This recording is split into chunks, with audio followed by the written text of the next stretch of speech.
Welcome everybody to Educator Spotlight Series. Again, my name is Eric Kelleher. I am a career readiness consultant with KenISD, and today's guest I have with me, Nicole Deckrow, a counselor or career counselor at Forest Hills Eastern. Welcome, Nicole. I think I'm unmuted. Thank you so much, Eric. Yes. Yeah. Hey, thanks for joining us today. And today's conversation is going to be around career-focused counseling. So I'm going to stop sharing my screen now that we've got that on our title slide. And tell us just a couple seconds about yourself, and then you can go ahead and just dive right in. Okay, so thank you for having me, Eric. Like you said, Nicole Deckrow. I currently work at Forest Hills Eastern. This is my 18th year in education. My first 5 years, I was a high school special education teacher. And then I was a full-time high school guidance counselor for 10 years. And then in 2020, I switched school districts and took a part-time middle school counseling position. And then this fall, I moved up in that same school district and took on I'm not full-time, I'm a 0.66 career counselor. And so part of that is some of the COVID money that came. The principal wrote a grant to get the funding for my position. So I'll kind of explain what that is to you guys. I'm going to share my screen, Eric. I'm also an East Sider. So those of you from the East Side, I'm a Walled Lake Central graduate, and I saw someone from Oakland Community College. I took some courses there back in the day. So awesome. You're in, and you are now full screen. Okay. So how my role came to be, like I said, in January, it will be the 1 year anniversary of my position. My role is the outcome of, we have some programming, which I'll get to, called Hawk Teams and Take the Lead, which is a specific program that is in its 5th year at Forest Hills Eastern, and I'll explain that in a moment.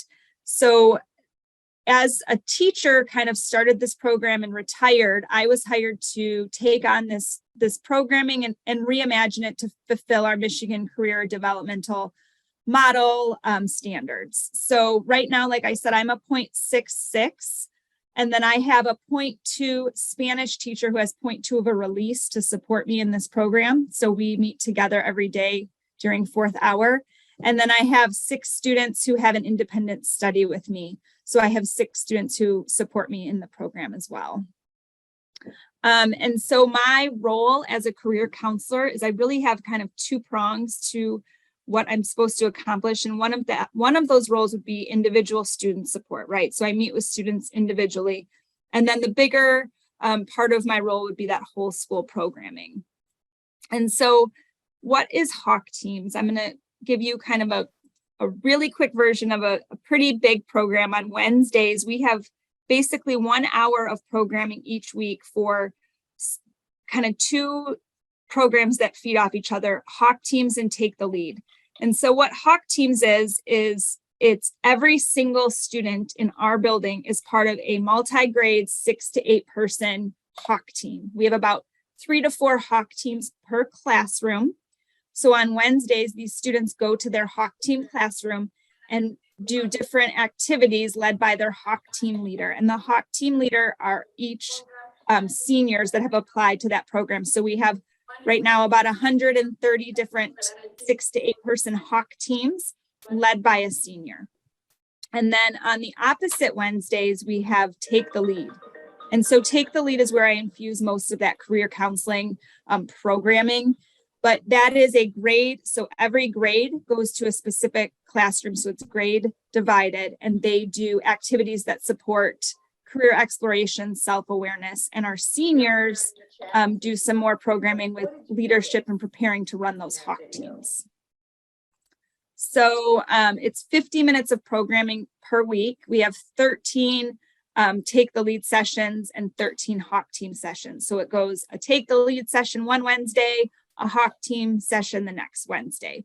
So for those of you school counselors, again, I did just general school counseling for 12 years. I want you to know that much of what I accomplish is it's made possible because I have that allotted programming. So I basically have 1 hour of programming a week with which I can do what I need to do to accomplish this career exploration. So I know when you're constantly asking biology teachers or the math teacher to push in and do stuff there can be push and pull to that. So again, I know I'm very lucky in what I do. A lot of it's made possible because I have that time each week. So I have a visual of kind of what the programming looks like and what we do. So you can see, this is my loading, but this is sort of a copy of what our programming looks like. So this is exactly what we did. So I have, like on the 14th, we had to take the lead and we had grade specific things. And then our first Hawk team was on the 21st. So as you can see, every other week. And I'll get into, we have career speakers and some rotations and stuff like that. Going back to here. All right. I'm going to get to what kind of our whole school initiatives, because I think that's sort of where Eric wanted me to focus. But in that take the lead session, that grade specific programming, we have a scaffolded approach. So 9th grade, we have really just a push on self-awareness. Every week we do different self-awareness activities. And then second semester, they're going to hear 3 different career speakers. And we have lots with Naviance. So I was talking with Eric before this, but my approach to Naviance, which is our EDP platform, is we really try to break it down and do several 20-minute chunks of Naviance versus that one and done each year, go in. It's the chaotic, get your stuff, get it checked, let's do it, see you next year, we've checked the box. So my goal is to have kids see it as a more useful tool and to use it more frequently. And I get buy-in with that because I tell them a lot of the stuff we do these specific career speakers. So the 9th graders know when they save careers, I can see all of that on the back end and see their top careers. So our current 10th graders, the most saved career for 10th graders last year happened to be a veterinarian. So I made sure we have like 2 different veterinarians come to speak as part of our career speaker series. Our 10th graders, we really focus on that exposure. So every 10th grader each week hears from, on that every other Wednesday, they hear from a career speaker. So we have our auditorium checked out. The whole grade hears a 35 to 40 minute presentation from a different career speaker. So that picture in the corner we had last week, a pediatric cardiologist. So that was pretty neat. And she showed us a bunch of pictures of different heart things that she was doing. And yeah, the kids found it pretty interesting. We have all the career pathways. So I have all 6 pathways represented. And I worked to get it as much as I could, about twice for each career pathway. So they'll hear all of these speakers. And then in the spring, we'll do one industry tour. So they're going to go out in groups of 30 based on they'll give me their top choices, and they'll go out and do about an hour and a half job shadow, if you will, but we call it an industry tour because it's in a classroom size setting. So it feels a little safer for them. And then in 11th grade, we do second semester, we'll do 5 weeks of SAT prep, but right now we're in 5 weeks of what I call blitz rotations. So this kind of goes back to that scaffolded approach. So at the beginning of, or at the end of their 10th grade year, they filled out a survey for me and they picked out the pathway they're most interested in. We based our classrooms for this programming based on what pathway the juniors picked. So all the kids that selected business as a pathway were put into a classroom. The kids that selected health sciences, we put them in a classroom. So they report to their classroom and they hear from a career speaker for 15 minutes. So they will always start in their desired pathway. And then they will have 5 minutes of passing time and they'll hear another career speaker for 15 minutes. And then they'll have 5 minutes of passing time and hear another speaker for 15 minutes. So in this 1 hour of programming or 50 minutes of programming, they hear 3 career speakers, 1 in their desired pathway and 2 random. And we kind of shake that up each week. So over the course of the 5 weeks, we will have, because I have 8 classrooms, we have 40 speakers in, and every student will hear from 15 career speakers. 5 will be in their desired career area and 10 will be spanning the other pathways. So that's been a lot of fun. I kind of explained that. So this is just a visual of kind of how I break that down. We have the 6 pathways. We did allow in our survey an option for kids to say, I have no idea, I just want a variety. And then in all things school, we sent out this survey to our students and we had about a 68% response rate. So on the positive, the kids who did complete their pathway survey got their pathway of choice for the classroom, and those that didn't complete the survey got sprinkled in the other places. So, so as you can see, if someone signed up for arts and communication, they'll hear their arts and communication speaker, then they'll hear from a variety speaker the next 2 times. So we switch up this visual every week, so kids hear, like I said, from a variety of speakers each week. And then our 12th grade take the lead focus. So 12th graders, like I said, have to fill out an application. And we have different roles for our seniors during Hawk teams. Some seniors are senior leaders. Like I said, we have about 130 of those. Then we have support leaders. So there's students who are basically on deck because, as we know, every week we have kids that are absent or things that are going on. So we have another 40 kids that are just learning all of the senior leader pieces and information, and then they're plugged in where needed. We have some students who are specifically working as freshman mentors. And then we have kids that are on our media team. If we have some kids that don't want to be in any sort of leadership type role, they're on our crew team. So we have a variety of roles for seniors. And then the focus for them really is just universal skills. So leadership, active listening, all of the things. We kind of have perseverance. Our 4 skills that we are honing in on this year would be perseverance, self-confidence, optimism, and empathy. So those are the 4 skills that we're trying to create our Hawk team program around. And then what we've done here is we've gotten about 21 different adults in the community that have committed to meeting with our seniors in small groups to provide mentorship. So they're working with these kids 3 in-person meetings. I do 2 in the fall and 1 in the spring. And I do my Zoom meetings in the winter, quite frankly, because I'm paranoid about snow days and I don't want to plan to have a bunch of adults in and then get a snow day. So we have the Zoom meetings in the winter and then the email throughout the year. So when they come in, we get them into these small groups of 8 to 10 seniors and work on different activities and conversations surrounding those skills that I mentioned earlier.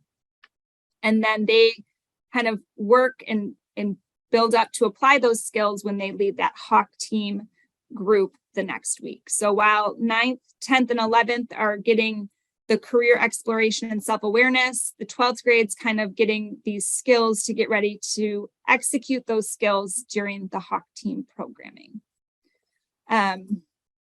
So kind of the outcomes, big picture would be, I'm meeting the Michigan Career Development Model targets. By graduation, if from 9th through 12th, you'll hear around 41 career speakers. We have senior mentors. We're hoping, again, this is first year of the senior mentors and the career speakers, but our goal is that these students are building relationships with professionals. And honestly, the other goal of it is teachers and counselors, we can tell students things till we are blue in the face, right? But there's just some magic about a stranger adult coming in and telling them that, who's a professional, and they listen a little bit more. So I can tell them the importance of active listening. But when Billy Bob, president of X company, comes in and tells them that, there's a lot more weight to it. So we just finished our 2nd in-person meeting last week, and it has gone really well. The kids were really nervous the first time, but the 2nd week, just getting that same person back, it's been a really good success so far.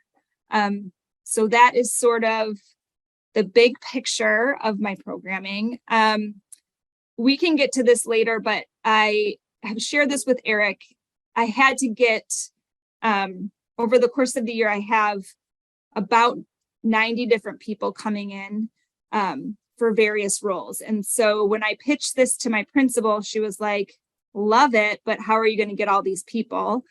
And so what I did is I created a letter with a Google form in the letter, and I shared it out with the elementary, middle, and high school principals, and just asked for different levels of commitment. As you can see, I kind of framed it as we want to know what the people in our community do for a living. So I had them write their name, what they do, and that could be it. We're just getting a database of what people do. And then I asked them, would you want to do an informational interview? Would you ever be open to Zooming with a student? So that's something that I do in my one-on-one time with kids. If we have someone who's super interested, I just last week had a Zoom with an atmospheric scientist, because I had a student who wants to go into atmospheric sciences, which I don't know anything about. So we found an atmospheric scientist. Actually, Eric hooked me up with that one. That didn't come from my letter, but, and we did a Zoom. So we do informational interviews. The next ask was if they wanted to do this junior career speaking. Kind of a bigger ask is, do you want to speak to 200 kids for 40 minutes? And then the biggest ask would be senior mentor. Do you want to do, it's nearly a 5-hour commitment of connecting with these kids over the years or over the year. So I was really fortunate in our community. I think a couple things are at play here. Parents had been basically shut out of the buildings for so long. I think they were excited to get back in. My biggest yield of adults actually came from elementary school parents. And I think that's interesting. I think they're curious about the community. I think they're curious about what high school is about. I also think sometimes high school parents don't want to embarrass their kids and come in. So there was a little bit of that. But I got a lot of elementary school parents, and sending it out to just my eastern side in Forest Hills, I had about 130 responses. So I was able to sift through those and kind of go from there. You can see most people. So would you be willing? This is that junior career speaker. About 81% of the people of the 126 responses said yes to that. Less people said, yes, I will speak to 200 kids for 40 minutes. Only about 61% of those people. 94%, so this was my highest, and this is great, said, yeah, I would Zoom with someone one-on-one if they had questions about my career. So now I'm just gathering, I basically have a database of adults in different careers that I can call upon when I need to Zoom with 1 or 2 students. And then the last one, because it's such a big ask, I had a maybe column there. But would you be interested in mentoring some senior leaders? 43% of those 127 people said yes. I did have to reach out to some of my maybes and convinced a few people. So yeah, that is kind of a very quick drive-by, Eric, of what I have going on. So that was my spiel. That's awesome. It's fantastic.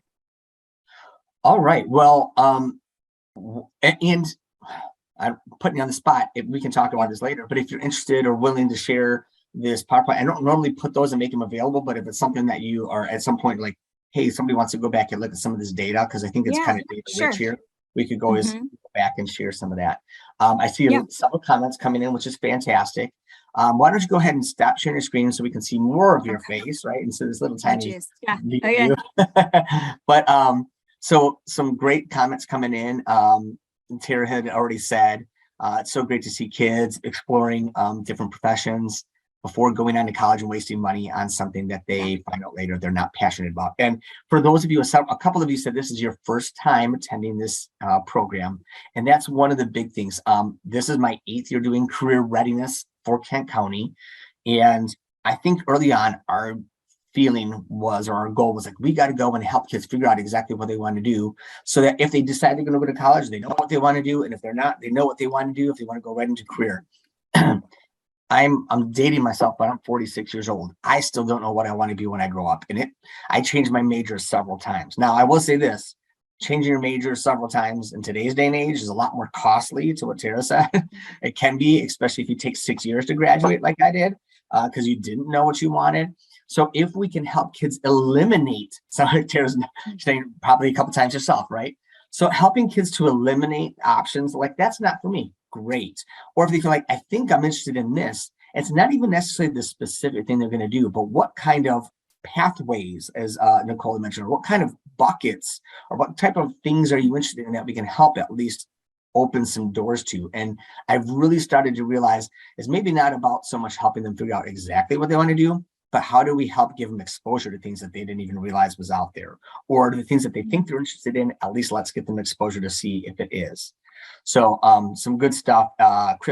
Christy says, what a great connections and growing database. And Amanda said, excellent work. So I was writing down questions. Some of my questions you answered. Nicole and I have had a lot of time to talk about this. We sit down and I say, she says, let's talk for an hour. And I end up keeping her for 2 hours because we talk a lot. And I have lots of questions.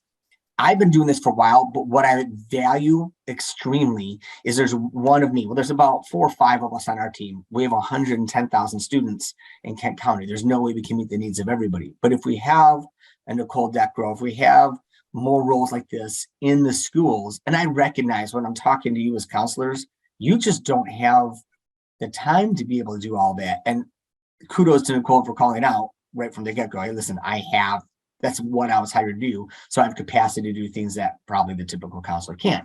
That said, full disclosure, I worked with Nicole when she was in another district, and this was a passion of hers. So she was always trying to find ways to give kids career exposure experience.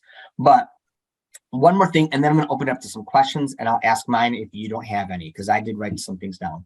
But for clarity, Nicole is mentioning this Take the Lead program.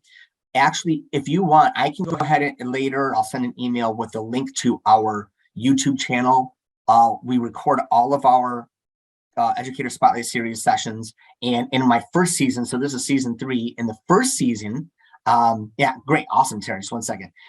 In the first season, we actually interviewed one of the people who is now an assistant principal at Eastern, who was putting together this Take the Lead project. So this is obviously a part of something much bigger, and that Take the Lead is an amazing venue because it creates this exploratory or creates room for advisory or whatever you want to call that time, like every week where there's time to do that, which allows for room for career exploration, because as many as you know, it's really hard to make connections and to pull that in, and how do we create this opportunity. So go ahead, Tara, please go ahead and join in and share what you got to say. Okay. Love the presentation. Thank you, Nicole. Thank you. I use SMART goals in all my educational counseling, and I use career readiness. And how I do that, I incorporate it into every single student. I ask them, what do you want to do? What are you passionate about when you graduate high school? What do you want to do? You know, I want to be an underground welder. Okay. So this is our big goal. So what small goals do we have to create in order to get to that big goal? Because do you think you're going to be able to get into a college or a training program for welding if you don't have a high school diploma? Well, no. And I'm like, right. So we need to focus on, getting good grades, asking our teachers for help, attending classes, things like that. And then it gets them motivated, because I always bring them back to that big goal, okay, I see you're not doing so good in math. If you want to be an underground welder, you're going to have to figure out stuff in mathematics. And they're like, oh, wow, really? And we'll look it up, and I'll share a screen, and they're like, oh my gosh, I didn't know that. So just letting you know, I always use SMART goals and career readiness in all my counseling techniques. Awesome. Yeah, thanks for sharing. I definitely agree about SMART goals too. Sometimes I think, and people who've done sessions with me before here, when kids are struggling the most in school, I feel like a big part of that is they don't see the relevance of why they're in school and how they are going to use some of those things in the future. And they're recognizing some of the classes to take and some of the learning, they're not going to remember it all, but how do we help them build those connections? So Nicole, and if there's any other questions, please go ahead and put that in the chat, or I think I'm going to pause for 15 seconds. Is there somebody else who would like to jump in? So if so, go ahead and you can put it in the chat or unmute yourself and go ahead and share. So I'm going to pause for just a second.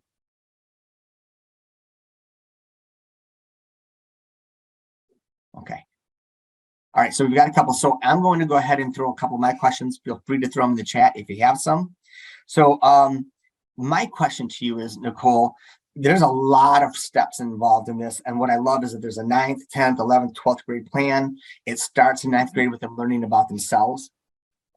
Do you feel like, and it's hard because maybe you don't see these kids one-on-one. It sounds like you get to schedule some one-on-one time for the kids who are like, hey, I want more. Is that right, first of all? Yeah, so we have acuity scheduling so kids can sign up to see us online. The regular counselors, I also have that feature. So anyone can sign up to see me, just like you'd make an appointment with your alphabetical school counselor. But I get a lot of referrals from the counselor will meet with the student and say, oh, there's a little bit more here. Why don't you go meet with Mrs. Deckrow? So they can kind of send them my way. Parents can schedule appointments for their kids or themselves. Yeah, so anyone can meet with me anytime. And sometimes a teacher will email me and say, can you meet with this one? And then I'll reach out as well. Yeah. So it's got to be a little tough because you're helping to coordinate stuff behind the scenes, but obviously, like all counselors, you only get to see them when they come to you or when they need you. But what are you seeing, either hearing from the teachers or students themselves about seeing connections? Like, do they understand the why more now? So, and now that this is probably year 4 or 5 of this, are they starting to see the why of this as to thinking like we're not just in K-12, we're not just in high school, but we're actually preparing for something? Have you heard any feedback at all? I think Hawk teams in general, that the fact that we're on year 5, from what I'm told in the prior years, it was really hard. The buy-in took some time from students. Because it's awkward at first, right? Being in that multi-grade level group with people you don't know, having it be led by the senior.